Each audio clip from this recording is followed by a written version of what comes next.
canal del profesor Eliades Acosta. Oiga, se lo sugiero. El canal se llama Pensar la Historia. Tiene materiales muy interesantes, no solo para nosotros, mi gente, también para nuestros hijos. Dense una vuelta por un espacio que hay en YouTube que se llama Pensar la Historia con el profesor Eliades Acosta. Eliades Acosta, que él está radicado en Santo Domingo. El profesor Eliades Acosta da clases magistrales. Y para contribuir a esa forma de pensar, les traemos un video en el que nada más y nada menos que Nelson Mandela nos habla sobre los cubanos de Miami. Este video lo encontramos en el canal de YouTube Pensar la Historia de Eliades Acosta, historiador, y que aquí, por supuesto, les recomendamos.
Bueno, muy buenas tardes, noches, queridos amigos de Pensar la Historia.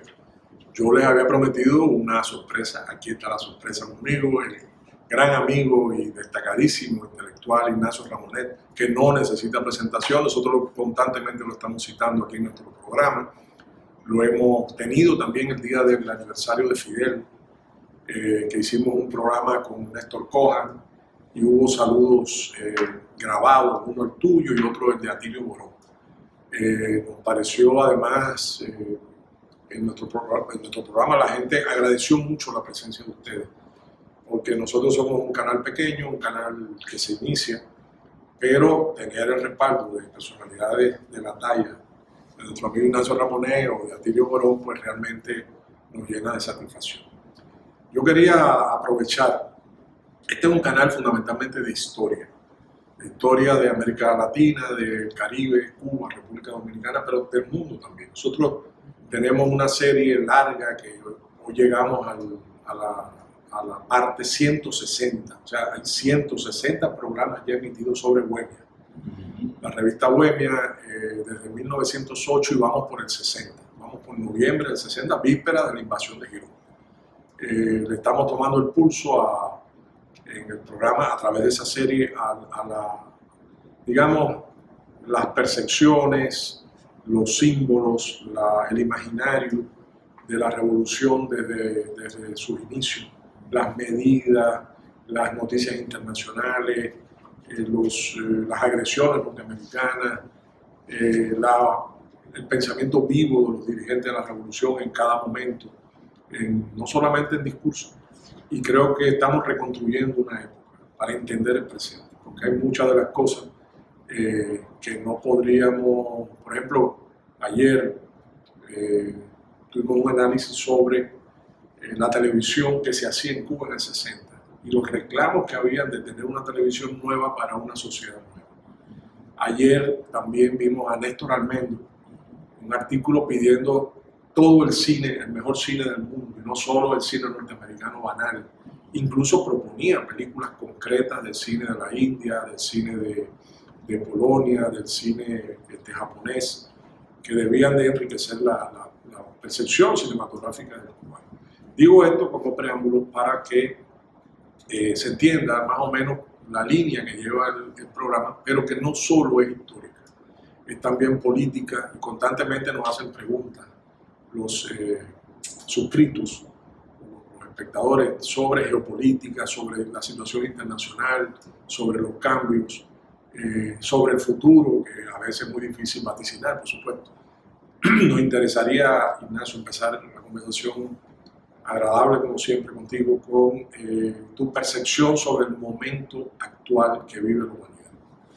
Muy bien, bueno, primero quería darte las gracias por tu invitación. Para mí es un placer estar contigo, un gran honor de conversar con un intelectual de tu dimensión y también felicitarte por el trabajo que haces, en particular esta empresa que has empezado con respecto a Bohemia es absolutamente fundamental.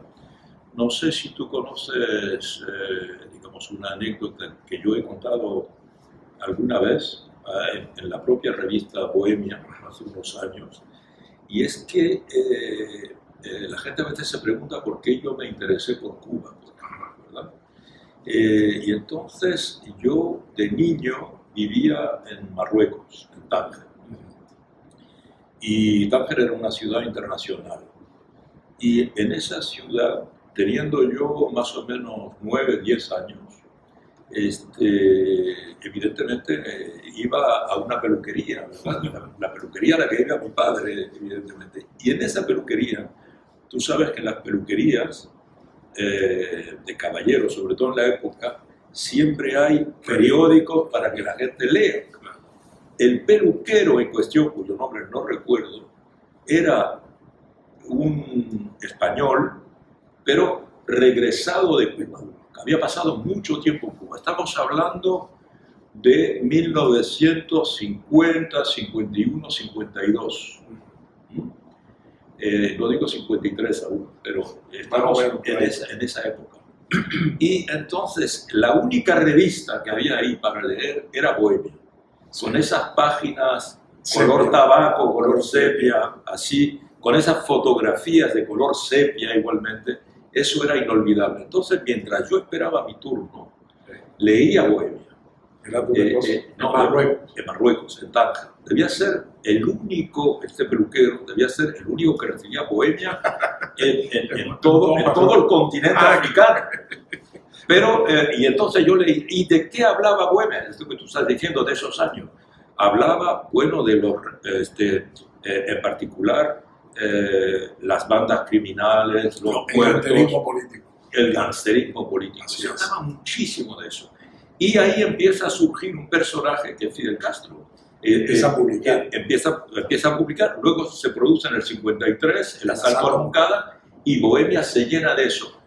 Y yo, niño español viviendo en Tánger, hijo de republicanos, empiezo a hacer de Fidel Castro una especie de héroe popular. Tipo Robin Hood. Tipo Robin Hood. Se le conocía más o menos con esa metáfora. Así es como yo conocía la Revolución Cubana antes de que se produjera. Por Bohemia. Sí. Yo incluso me incliné hacia la historia leyendo Bohemias viejas. O sea, leyendo las Bohemias de ese periodo, anteriores, pero sobre todo los 40 y los 50. Que era una excelente revista.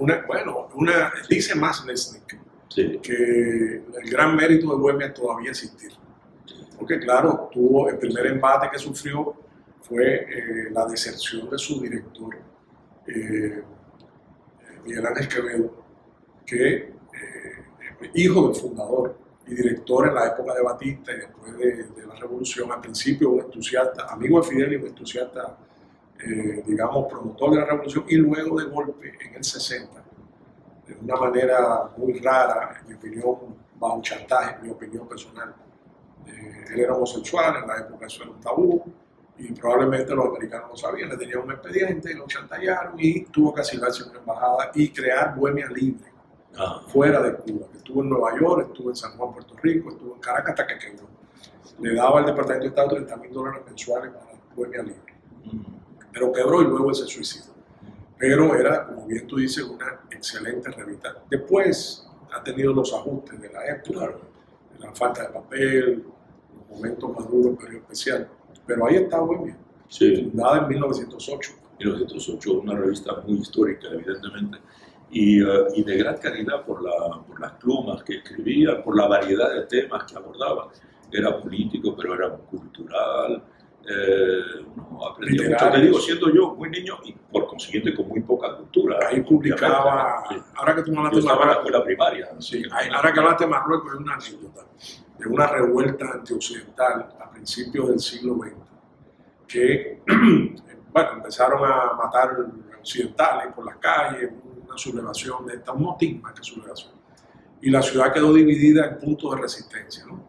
Y había un punto de resistencia que de pronto, o sea, digamos, los italianos izaban la bandera italiana para que se viera que eran italianos los que estaban allí, los americanos, la bandera norteamericana, y de pronto se ve la bandera cubana izada entre los puntos de resistencia. Cuando después que pasa el motín, van ahí a la casa a ver, era un español, a lo mejor el mismo peluquero, que había venido de Cuba y que el tipo se había traído una bandera cubana y un machete. Y entonces se había trincherado con su machete y hizo la bandera cubana, por si acaso venía. ¿En Marruecos? En Marruecos. ¿En qué ciudad? La capital, ¿cómo se llama? No, Rabat. Rabat. ¿En Rabat? En Rabat. ¿Tú vivías en Rabat? No, yo viví en Rabat después, pero en aquella época yo vivía en Tánger. Tánger. Bueno, Sí. Tánger era muy internacional. Muy internacional. Ahí vivieron luego Goytisolo, creo que también. Goytisolo vivió mucho después, sí, ya no era internacional. Ya fue internacional hasta el 56, hasta la independencia de Marruecos. Sí, Tánger, claro. Bueno, y Goytisolo sí, luego vino y luego se instaló sobre todo en Marruecos, donde falleció, en Marrakech. Que es posible que lo tuyo sea más bien en Marrakech que en Rabat. En Rabat nunca hubo ese tipo de... Entonces quizás sí. Marrakech. O la capital histórica, que no era Rabat, era Fez. O quizás en Fez. Sí, Me suena más Fez. Sí. Correcto. Bueno, pues sí. Yo te había preguntado un poquito sobre sí. Estamos disfrutando la conversación. No, es que eso es lo que la historia está en la decirte, eso es lo que a la gente le encanta. Sí. Cosas espontáneas, que sean así conversadas. Sí, te había preguntado tu percepción sobre la situación mundial. Sí, entonces si tuviéramos que hacer, digamos, un retrato del mundo tal como está ahora, ¿verdad? Si hiciéramos así una instantánea, ¿qué diríamos? Diríamos, en el mundo hay, en este momento, yo diría 4 problemas centrales. Y ninguno es de orden directamente geopolítico o geomilitar. El principal problema que tiene el planeta hoy día es la cuestión del cambio climático. Es cierto. Eso condiciona un poco todo. Yo esta mañana he subido a Facebook, por ejemplo, una decisión que acaba de tomar Naciones Unidas, que recomienda que a partir de 2035, o sea, dentro prácticamente de 14 años, ya no se fabriquen automóviles a combustión, carbonados, que ya no haya. Y la Unión Europea tomó esa misma decisión hace 3 o 4 meses. En la Unión Europea no se fabricará ningún vehículo de motor que funcione con gasolina o con diésel. Es un golpe al petróleo, obviamente, pero es también la defensa de un aire un poco más puro en nuestras ciudades, etc. El cambio climático es lo que más mata. Si la humanidad está en peligro es por el cambio climático. Si vas a las playas aquí, en República Dominicana, playas que eran, digamos, buenas playas, están llenas de sargazos que casi no puedes bañar. Incluso eso está llevando a que han cerrado playas, han tenido que hacer inversiones para barreras que contengan la llegada de los sargazos.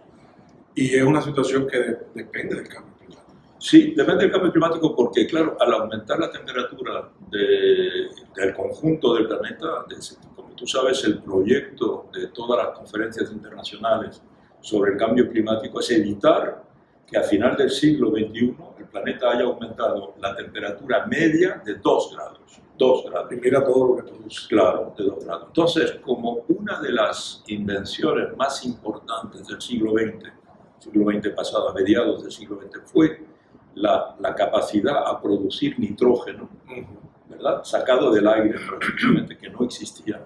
El nitrógeno ha producido una revolución, la introducción del nitrógeno ha producido una revolución agrícola importante porque es el fertilizante principal. Lo que necesitan las plantas es nitrógeno. Entonces, al difundir masivamente nitrógeno, ese nitrógeno acaba por irse al mar y, por consiguiente, a producir el aumento de las algas. Lo que reduce ese aumento es que la temperatura del agua se mantiene baja.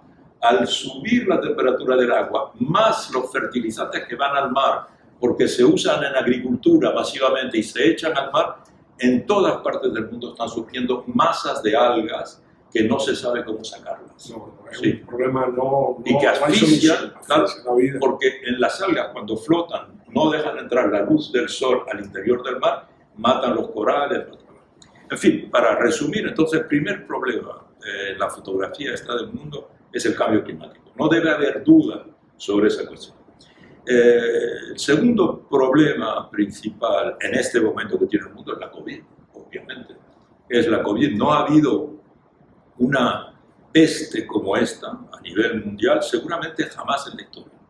Jamás en la historia. Algo que en tan poco tiempo, en unos meses, ha aparecido en un lugar perdido de China, Wuhan.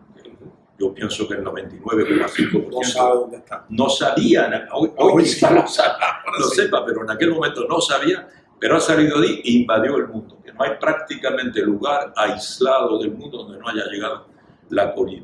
Y claro, mira, las cifras están ahí. Estamos entre más o menos 5 millones de muertos y 250 millones de contagiados. Sí, unas dimensiones absolutamente inusitadas. Y todo el planeta, la gente compara a veces con la peste negra de 1340, que tú conoces bien, pero la peste negra hablamos de Europa. Y la peste negra no es toda Europa al mismo tiempo, va progresando. Finlandia, por ejemplo, no se contagió. No se contagió, sí. Pero Italia se contagió. Tenemos el testimonio de Boccaccio en Florencia, claro, en el Decamerón. Y sabemos que estuvo allí hasta final del siglo XIX. Ha habido en Europa epidemias de cólera, pero las había también en muchos lugares, en la India, etc.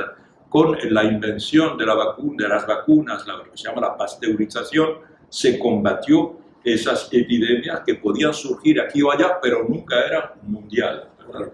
Y también toda la política de vacunación que ha querido la Cruz Roja Internacional, la Organización Mundial de la Salud, ha hecho que pandemias prácticamente no se conocían ya. También mucha gente dice, bueno, quizá la gripe española de 1818, que como todo el mundo sabe, no tenía nada de española, sino era una gripe que apareció en Kansas. Pero cuando los soldados americanos de Kansas en 1917 fueron a la Primera Guerra Mundial, llevaron esta gripe y se extendió entre los combatientes en particular. Pero como era la guerra, había la censura militar y la censura no permitía a ningún país implicado en la contienda hablar, además de la catástrofe que provocaba la guerra, del peligro, claro, que afectaba también a la retaguardia y bajaba la moral. Como España no participaba en la guerra, la prensa española hablaba de esa gripe. Y de ahí le viene el hecho de que es la gripe española, la gripe de la que hablan los españoles, que evidentemente también afectó a España, afectó un poco al mundo. Pero no se tenía conciencia, Elías, en el momento en que se produjo la gripe española, no se tenía conciencia de una pandemia, primero porque digamos, el desastre político de la Primera Guerra Mundial, que fue una guerra con una mortalidad de nivel industrial, podemos decir, ahí sí que murieron por primera vez en la historia decenas de millones de personas provocadas por aquellas batallas que duraban semanas y donde morían 40 o 50 mil soldados cada día. Y el frente se movió unos metros. Unos metros apenas. Para allá, para aquí. Y se usaron los gases mortales. Entonces también eso desapareció. El mundo de hoy, por consciente, es algo casi inédito. Inédito como, digamos, desde el punto de vista sanitario, inédito desde el punto de vista mediático, ¿verdad? Es decir, como el eco que se le da a esa enfermedad y también todas sus consecuencias. El tercer problema que tiene el mundo hoy, como en mi opinión importante, es el movimiento migratorio, son las migraciones. No hay prácticamente hoy día ningún país que no se vea afectado por las migraciones. Y a veces los países del sur, bueno, estadísticamente hay más refugiados o inmigrantes en los países del sur que en el norte, como consecuencia ya sea de conflictos político-militares o como consecuencia de desastres de tipo climático. Perdóname, te quería preguntar sobre el tema de las migraciones, algo que aquí en el programa hemos discutido mucho, y es la tendencia que hay a politizar las migraciones. Es decir, a decir, la gente escapa del socialismo, la gente escapa de sociedades revolucionarias, los países capitalistas son los que reciben las migraciones. ¿Qué opinión te merece eso? No, mira, primero que te digo, mira, por ejemplo, un conflicto como el conflicto sirio, Correcto. ha provocado la salida, según observadores internacionales, de 5 a 6 millones de personas. ¿Dónde están esos 5 o 6 millones de personas? A Europa ha llegado como máximo 1 millón. En Turquía hay 3 millones. En el Líbano hay 2 millones. Una de las causas del problema que tiene el Líbano es esta. Son los millones de sirios que se han instalado allí. Y en toda la región. Igual la crisis de Afganistán. ¿A dónde van los afganos? Bueno, unos centenares o unos pequeños miles vienen a Estados Unidos o a Europa. Pero la inmensa mayoría está en Irán, está en Pakistán, ¿verdad? Y así sucesivamente. Evidentemente, la gente no se va tan lejos, se queda en las fronteras de su propio país. Con la esperanza de regresar. Con la esperanza de regresar. Claro, hay las crisis, las guerras en particular, producen ese tipo de migración. También las desigualdades. Una de las características del mundo de hoy que podríamos añadir a esta serie es la desigualdad. Claro. Lo que caracteriza al mundo de hoy es esto, es que tenemos un mundo desarrollado y tenemos un mundo que no consigue desarrollarse, o que en razón del modelo económico dominante, que es el neoliberal, que es la globalización es un motor que necesita que haya ricos y pobres, y por consiguiente, claro, la desigualdad forma, digamos, es una dimensión estructural de las sociedades modernas. Que le conviene a esa sociedad, a una parte de esa sociedad. Que le conviene a una parte de esa sociedad y en definitiva, que hoy día se produce más desigualdad que en las sociedades de los años 50 o 60, Exacto. Que eran sociedades globalmente, hablo de la sociedad capitalista, administradas con una teoría que era el keynesianismo, y en el que el Estado, las grandes empresas, etcétera, trabajaban a crear una sociedad más igual que la que podía existir anteriormente. Fuerte, clase media. Creando clase media. Sí. Y el último problema que yo veo, así como problema central en lo que está pasando en el mundo, es lo que yo llamo, digamos, los choques, las incomprensiones que producen las nuevas tecnologías, la irrupción muy rápida de las nuevas tecnologías. Nuestras sociedades están impactadas por algo que acaba de surgir, que tiene apenas 40 años, que es Internet. E Internet ha llegado para cambiar todas las dimensiones de la sociedad. Evidentemente, sobre todo la comunicación, pero no la comunicación, la economía, la ciencia, la medicina, la política. Evidentemente, por consiguiente, el mundo está hoy bajo el impacto de los primeros minutos del Big Bang. Esto es un Big Bang. Internet está aquí para miles de años, igual que está la imprenta o igual que está la escritura o la rueda. Y es una especie de mezcla de rueda y escritura. Entonces, estamos viviendo, yo lo repito mucho, los primeros minutos del impacto del Big Bang de Internet, y ya todo el mundo ha estallado. El mundo ya es diferente. Y estos son, digamos, las 4 dimensiones principales de lo que pasa en el mundo. A partir de ahí, evidentemente, hay muchos problemas y cada país tiene sus problemas específicos, pero en ningún país se puede hacer la economía de la reflexión sobre estas 4 dimensiones que acabamos de decir. Absolutamente de acuerdo. Ignacio, y en cuanto a las potencias, digamos, la articulación entre las principales potencias del mundo, su impacto, los liderazgos, o en crisis o en ascenso, ¿qué te parece? Yo pienso que esta crisis de la COVID ha permitido constatar la carencia de liderazgo en el mundo. Exactamente. Una catástrofe de estas dimensiones lo que ha demostrado es que no ha habido coordinación en ningún momento. Hasta estructuras que han querido constituirse como muy sólidas, muy articuladas, como la Unión Europea, de repente cada país o cada región en el interior de cada uno de los países ha habido como un sálvese quien pueda. Ha habido como un pánico general y los dirigentes o las dirigentes no han estado, en algún caso las dirigentes han estado un poco mejor, porque los países que al principio respondían mejor eran países como Australia, como Nueva Zelanda, como Islandia, gobernados por mujeres. Entonces, pero sí, globalmente en el mundo no ha habido así un liderazgo, digamos, no solo político, pero ni siquiera moral. Mira, algo yo lo había constatado, una institución que ha estado muy ausente durante esta gran crisis de la COVID es la Cruz Roja Internacional. No se lo había mencionado. No se lo ha oído mencionar. ¿Quién dirige la Cruz Roja Internacional? No lo sabemos. ¿Qué plan ha lanzado la Cruz Roja Internacional para ayudar a las víctimas de la COVID? No lo hemos visto. Hemos oído hablar de la OMS, que tampoco ha estado a la altura, que no ha sabido responder, que ha dado consignas contradictorias, que ha dicho una cosa su contrario y a veces de nuevo el contrario. Bien, ya ha reaccionado muy lentamente. Entonces, bueno, instituciones como la ONU, el Papa, no sé, el Dalai Lama, no ha habido en este mundo ni una palabra, digamos, de tipo espiritual, ni una palabra de tipo político, ni una palabra de tipo sanitario que haya respondido a la inmensa angustia que pudo existir en el mundo entero en marzo, abril, mayo del 2020, Es cierto. donde la gente estaba desamparada. Es cierto. Incluso me gustaría acotar ahí, para ver tu opinión de experto, las programaciones televisivas, por ejemplo, el caso de, incluso también de las plataformas como Netflix.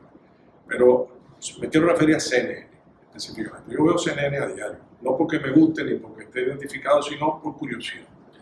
Y a mí me ha decepcionado que una cadena tan rica, tan poderosa, con tantos recursos, y ya bien consolidada, porque no es de ahora CNN, haya sido incapaz de tener una programación a la altura de lo que está pasando fuera de su entorno. O sea, si tú te fijas, han mantenido las mismas promociones de turismo cuando no había pandemia. Las mismas, idénticamente. O sea, es la misma, no han cambiado. Ni siquiera al saber que no puedes viajar, ni siquiera al saber que hay restricciones en los países. La mantuvieron igual. Han mantenido los mismos espacios poco creativos e informativos, la misma mediocridad a la hora de introducir una comunicación para un momento nuevo con la gente. Es la misma antes de la pandemia, sin cambiar prácticamente nada, sin ninguna innovación, sabiendo que la gente la tienes cautiva en la casa, claro, que va a haber más que nunca, y ha sido decepcionante. Y yo diría que también en Netflix, que la veo a menudo, usted ve las propuestas de Netflix, no están a la altura del momento, donde hay millones y millones y millones de gente que antes estaba moviendo, si no tenía tiempo, que ahora está cautivo en la casa. Claro. Es decir, ha faltado creatividad, ha habido titubeos, miedos para innovar, les ha faltado además, digamos, olfato, porque uno espera de esas grandes cadenas que tengan todo previsto, 10 años grandes. No había nadie, pensamos que ahí había algo muy poderoso y no hay nadie. No sé, ¿qué opinas tú? Bueno, estoy de acuerdo contigo. Yo no veo CNN tan frecuentemente como tú, pero estoy de acuerdo contigo en que ha habido carencia de imaginación y sobre todo de encontrar un discurso adecuado al hecho de que durante meses hubo en el mundo 4.000 millones de personas, más o menos 5.000 millones de personas encerradas en su casa. Era el momento. Evidente, como tú dices, tenían una audiencia cautiva. Estos canales que son internacionales podían haber encontrado un discurso conveniente, no lo han hecho. Ahora, sobre Netflix introduciría un matiz, que es el siguiente. Evidentemente, Netflix presenta sobre todo documentales o películas que han sido rodadas por definición anteriormente, no son simultáneas, correcto, no están en tiempo real. Pero, ¿qué hemos observado estas últimas semanas en Netflix? El mayor éxito de la historia de Netflix, y quizá uno de los mayores éxitos de una serie difundida por una plataforma, es el juego del calamar. ¿Y qué es el juego del calamar? El juego del calamar es el reflejo, digamos, de espejo de lo que la gente vivió cuando estaba encerrada en su casa. Es decir, todo el mundo está encerrado allí en un sistema en el que se le obligan a jugar a un juego de vida o muerte, igual que miles de millones de personas estaban encerradas en sus casas tratando de evitar la COVID, poniéndose las máscaras o lavándose las manos, para no morir. ¿Verdad? Entonces ha habido como una fascinación inconsciente por el juego del calamar, que ha tenido tanto éxito, una serie sudcoreana, coreana del sur, que ha impactado y muchos analistas están en este momento analizando, ¿verdad? El éxito del juego del calamar, porque no estaba previsto que tuviera una serie sudcoreana, no tiene vocación a transformarse en la serie dominante del mundo, y que sociedades, no sé, de tal tipo de cultura o tal tipo de tradición adhieran a eso. ¿Qué tenemos de común en este momento en la humanidad? Hemos sobrevivido a la COVID. Ha sido nuestro juego, perdón, del calamar. Ha sido nuestro juego del calamar. Y hemos sobrevivido. Muy aguda observación. Te quería preguntar, muy breve, de los líderes mundiales actuales. O sea, la humanidad ha tenido momentos de un liderazgo y de una confluencia de líderes brillantes. Los años 60, 70. Podríamos hacer una lista de 15, 20, 30. El arzobispo Macario, Sékou Touré, Amílcar Cabral, Agostino Neto, Fidel Castro, Nasser, Allende, el Che, Nehru, Ho Chi Minh, en fin. Incluso Konrad Adenauer, Winston Churchill, John F. Kennedy, De Gaulle, claro. Y de pronto estamos en un mundo huérfano de liderazgo, como hemos hablado, y donde los líderes son a veces tipo Donald Trump, o tipo Sarkozy, o tipo Johnson, Bolsonaro, que uno compara con aquel momento y uno dice, ¿hermano de quién está? Si yo te preguntara de alguno de los líderes mundiales, independientemente de su orientación política o ideológica, ¿qué es, digamos, recomendable? ¿Qué me diría? Mira, primero haría la misma constatación que tú, digamos que, y es un poco lo que decíamos antes, estamos en un mundo en el que ha carecido de liderazgo, porque una de las cosas que se dicen en general, y los observadores lo constatan, Elíades, es que los grandes líderes surgen en las grandes crisis, en el filo de la gran crisis. Cuando hay una gran crisis, emerge el gran líder. Evidentemente, el mundo de los primeros 50 años del siglo XX es un mundo en el que se produce la Revolución Mexicana, la Revolución Soviética, la Primera Guerra Mundial, las guerras en Grecia, la colonización de África, los fascismos en Italia, en Alemania, la Segunda Guerra Mundial. Evidentemente es un mundo sometido a un bombardeo de crisis como pocas, la Guerra Fría después. Entonces, obviamente han surgido muchos líderes, pero precisamente por eso, en el momento de la COVID, no hemos visto emerger a ningún líder o a ninguna líder.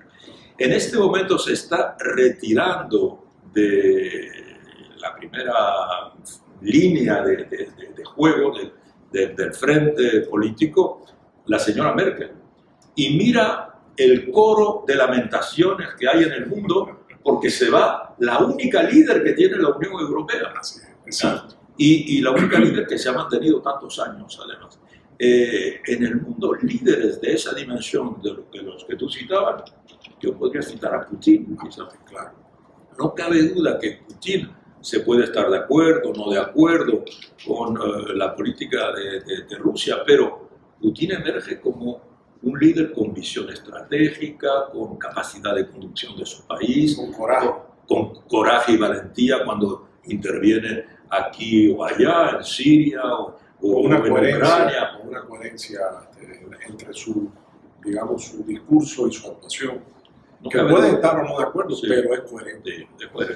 Entonces, Obama, no cabe duda, Obama ha sido un líder uno de los presidentes de Estados Unidos más brillantes, más inteligentes, con una visión política, geopolítica, una visión de la sociedad. Un sentido de la historia.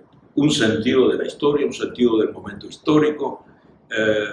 Podemos así citar algunos, ¿verdad? Evidentemente, bueno, teníamos a Chávez no hace tanto tiempo, que surgió prácticamente de la nada en un país donde no se esperaba, un país como Venezuela, que no tenía tradición desde hacía mucho tiempo, desde Betancourt, desde la revolución del 48. Entonces, evidentemente han surgido líderes. Desgraciadamente desapareció Fidel, que era el líder también que había marcado todo un momento de la historia en la mitad del siglo XX hasta su desaparición, ¿verdad? Hasta el principio del siglo XXI. Pero no podríamos citar a muchos más. No. La característica del liderazgo de hoy es una medianía sí, pero también decepcionante, medio Cantinflas, digamos.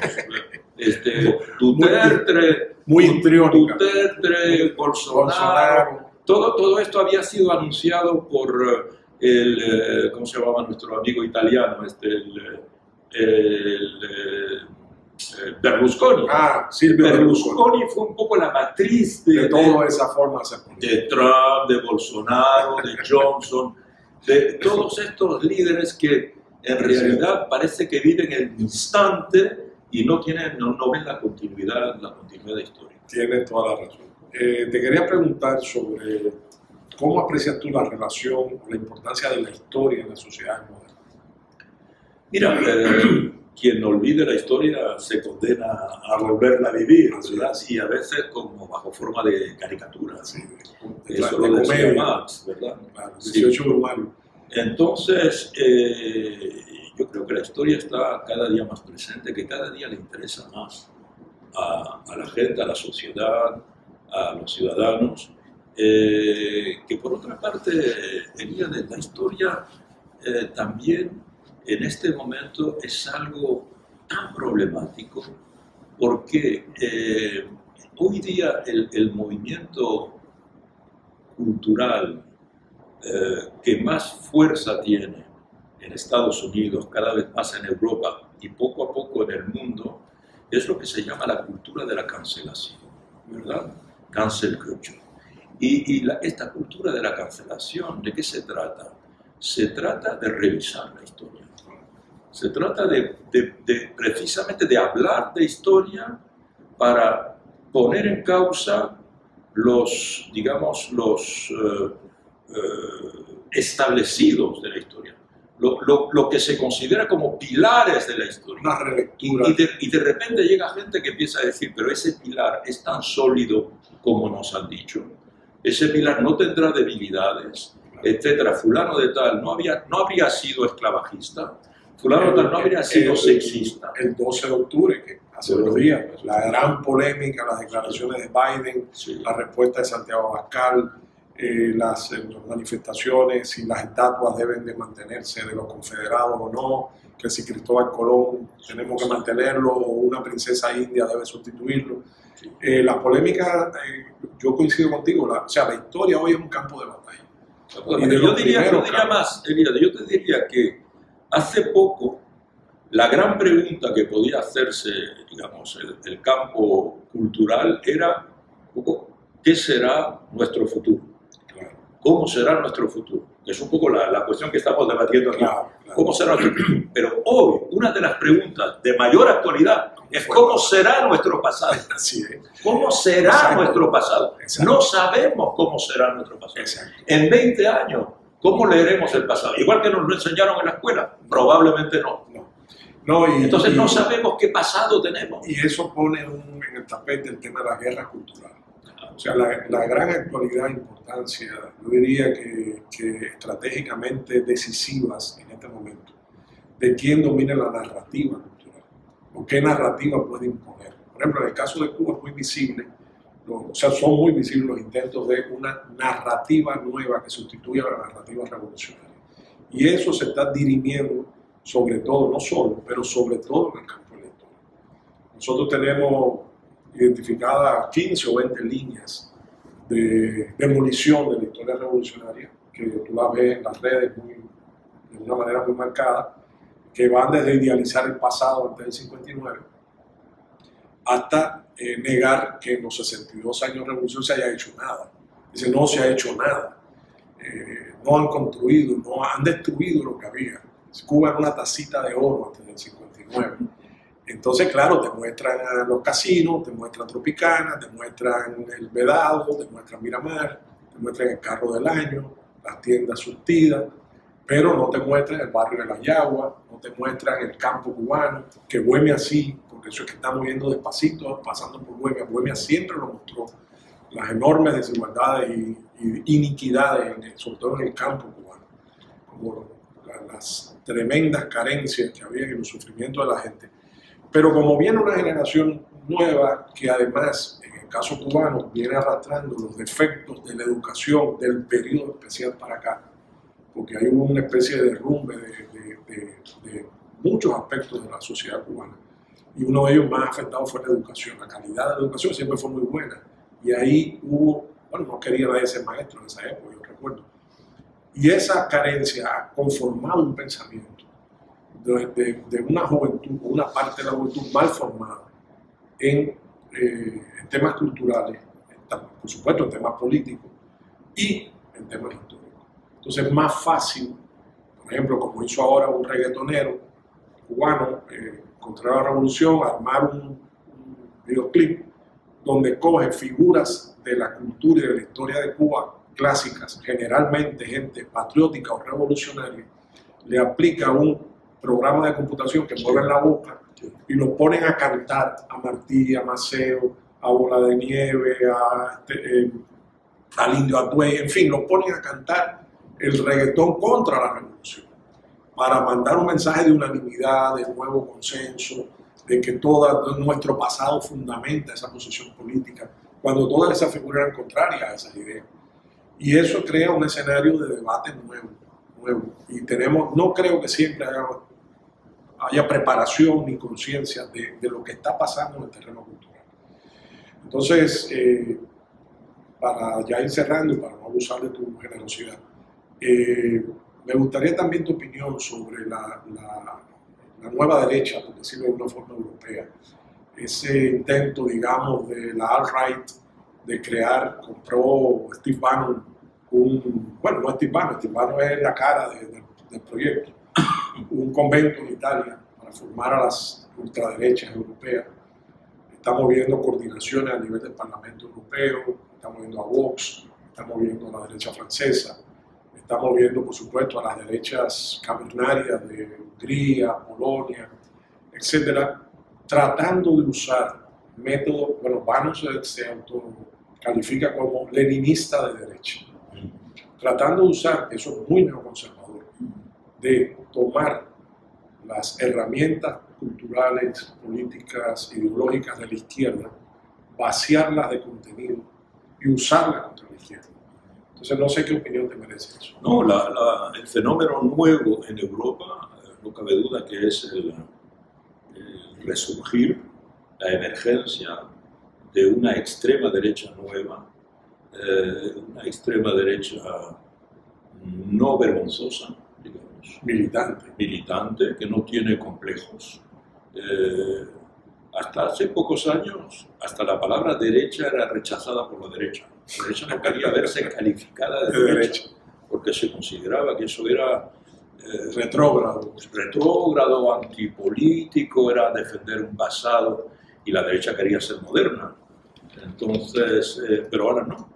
Ahora la derecha reivindica el concepto y el concepto de extrema derecha, y todo lo que hasta ahora había ciertos límites. Por ejemplo, evidentemente el fascismo, el nazismo eran territorios donde la propia derecha, hasta la extrema derecha, no quería estar confundido con ellos y marcaba un límite. Una cosa es el fascismo, otra cosa es el nazismo, y nuestras reivindicaciones están dentro del marco del humanismo histórico tradicional, de la democracia histórica tradicional. Ahora no. Ahora hay una transgresión y se empieza, basándose en la historia o en una manipulación de la historia, se empieza a decir que, bueno, tal dirigente nazi o tal colaborador. En Francia, por ejemplo, estamos asistiendo a la emergencia de un líder intelectual que es un polemista de la prensa, pero que ahora está emergiendo como un eventual candidato a elecciones presidenciales el año próximo. Y este hombre se llama Eric Zemmour, y él es de una familia judía que viene de África del Norte, de Argelia, emigrado a Francia, después de la guerra de Argelia, ha nacido en Francia. Y es muy de extrema derecha y ahora está reivindicando a Pétain. Pétain era un general que estuvo en la Primera Guerra Mundial, pero sobre todo cuando Francia fue vencida y ocupada por las tropas hitlerianas, pasó un acuerdo con Hitler y Hitler lo nombró en cierta medida jefe del Estado francés de Vichy, que no era la República, obviamente era el colaborador, esa palabra, la colaboración, era un colaboracionista, pero hoy se empieza a decir que no, que Pétain fue muy inteligente hacer eso, salvó al pueblo francés, en la medida de lo posible salvó a una parte de la comunidad judía, etc. Cosas que no siempre coinciden con la historia verdadera, digamos. Entonces, tenemos en España, hasta ahora la extrema derecha estaba camuflada dentro del PP, estaba contenida en el interior del PP y el PP tenía un rostro presentable, que era el rostro de Mariano Rajoy, que era un poco el conservacionismo tradicional, la derecha tradicional, y la extrema derecha estaba ahí adentro, pero no se mostraba. Pero ahora se ha salido de ahí, se exhibe como extrema derecha, no duda en reivindicar aspectos del franquismo, también era otro tabú político. Eso efectivamente en Europa, ese fenómeno, en Polonia es el caso, evidentemente es el caso de Hungría. Polonia hasta ahora está jugando con la posibilidad hasta de salirse de la Unión Europea si es necesario, con la necesidad que ha tenido Polonia de adherirse a la Unión Europea, con el deseo profundo que tienen los polacos de adherir a la Unión Europea, y también con leyes, por ejemplo, están prohibiendo el aborto de nuevo, una proscripción de los comunistas, unas leyes muy retrógradas. Declarar a Dios jefe del Estado polaco. Sí. O sea, Dios es el jefe del Estado polaco. Los demás son administradores. Sí. Presidente. O sea, la leyenda histórica, ¿verdad? Que Polonia es una nación elegida y que es la nación de Dios. Esto es una idea muy fuerte. No hay que olvidar que la historia de Polonia es una historia muy trágica. Es una nación que ha sido barrida y desconocida varias veces a lo largo del siglo XIX y que han tenido que resurgir, y la religión católica en particular ha jugado un papel fundamental, como Irlanda, en la identidad y en la existencia misma de la nación polaca, no cabe duda. Pero eso no está amenazado hoy. No. Polonia es una nación reconocida, establecida. El querer de nuevo apelar a Dios no es una necesidad, no es un país amenazado, no es una nación amenazada, como lo estuvo varias veces en la historia. Correcto. Para terminar, Ignacio, dos momentos. Primero, me gustaría tu opinión. Estamos en la sala Juan Bosch, precisamente dentro de la Biblioteca Nacional, y nos gustaría tu opinión sobre la figura, la obra de Juan Bosch, para que se conserve ese testimonio aquí en la sala y sea historia también. Claro, mira, yo he tenido la suerte de conocer a Juan Bosch, conocerlo un poco, pero conversar con él. Tuve la suerte, además, lo conocí en La Habana cuando él estaba exiliado, en los años, yo lo conocí en los años, principios de los años 80. Me lo presentó el propio Fidel en una reunión allí en el Palacio de la Revolución. Juan Bosch estaba con su esposa. Ellos Carmen Quidiello, santiaguera, cubana. Sí. Y ellos formaban una pareja muy unida. Sí. La esposa era una mujer muy encantadora, muy simpática. Nosotros tuvimos una relación de simpatía. Bosch era un hombre que impresionaba primero por su estatura, era tan alto sino más que el comandante, y evidentemente llegaba precedido por esta historia de resistencia, de derrocamiento y de inmensa dignidad política que tuvo Bosch. Recuerdo que él me regaló un ejemplar que tengo de Cristóbal Colón a Fidel Castro, ¿verdad? La historia del Caribe, frontera y Caribe. Era un gran analista del imperialismo, una discusión, una conversación con él, un hombre con muchísima cultura, que había viajado mucho. En aquel momento aún, estamos hablando de hace 40 años, más de 40 años, aún estaba reciente la descolonización, acabábamos, la guerra de Vietnam se acababa de terminar, él había hecho un viaje por Asia muy importante, había estado en Vietnam, un libro que se llama Viaje a los Antípodas. Viaje a los Antípodas. Entonces él traía un poco, me acuerdo en aquellas conversaciones, su experiencia de este Vietnam aún en lucha prácticamente, en reconstrucción. China lo estaba impresionando por los programas que estaba lanzando. Estábamos lejos de la China de hoy, era una China evidentemente con muchísimas dificultades aún. Que había estado en Corea del Norte.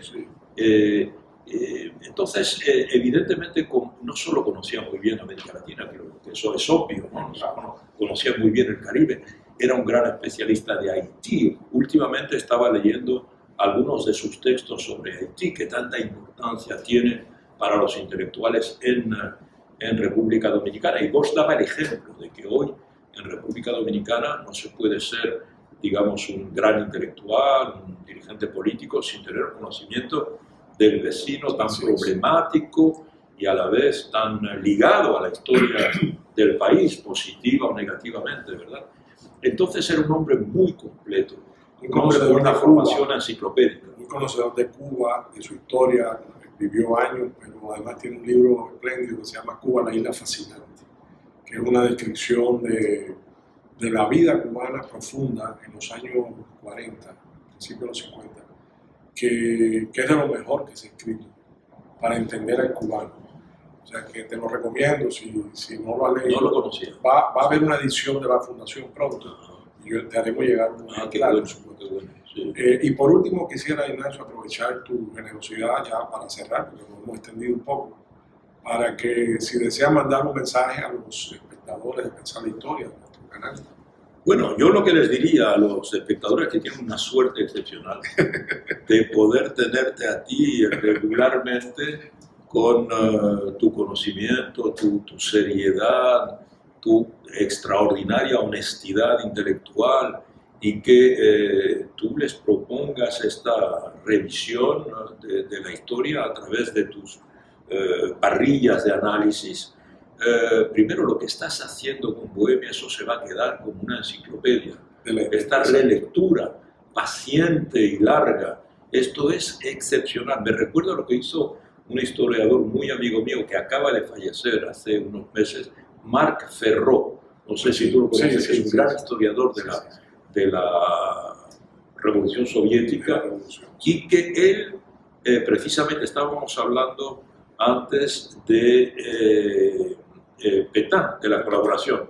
Él se puso a estudiar ¿cómo se llamaba? El noticiero en Francia durante el periodo de la ocupación. Cada semana se hacía un noticiero. Así es como se hace. Y él decidió hacer cada semana una hora consagrada a cada noticiero.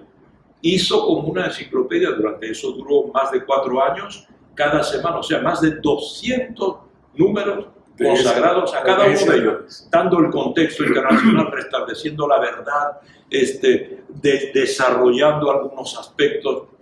Quiero decirte que él lo hizo cinematográficamente, tú lo estás haciendo también aquí con YouTube. Y queda grabado en YouTube, por supuesto. Y es una lectura fundamental de una herramienta muy importante. Eso que dice es muy importante, el detalle. O sea, la historia la conocemos a brochazo en general, pero cuando usted va, y como ayer, por ejemplo, analizamos 4 caricaturas en Bohemia sobre el momento donde había víspera de Girón, había que unir defensa y producción, donde analizamos las películas que se veían en La Habana y las que no se veían que debían de verse, y donde analizamos una receta de cocina que se llamaba Venceremos con Sardina.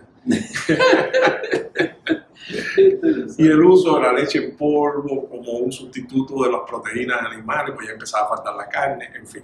Cuando tú terminas un programa de ese tipo, donde tú analizas, digamos, reportajes a cooperativas agrícolas, que acaba de pasar la reforma agraria, vemos caricaturas, vamos a las recetas, vemos el cine, vemos la televisión que se hacía y qué críticas se le hacían a la televisión, el teatro, que había una nota que decía, sí, queremos pero un teatro serio.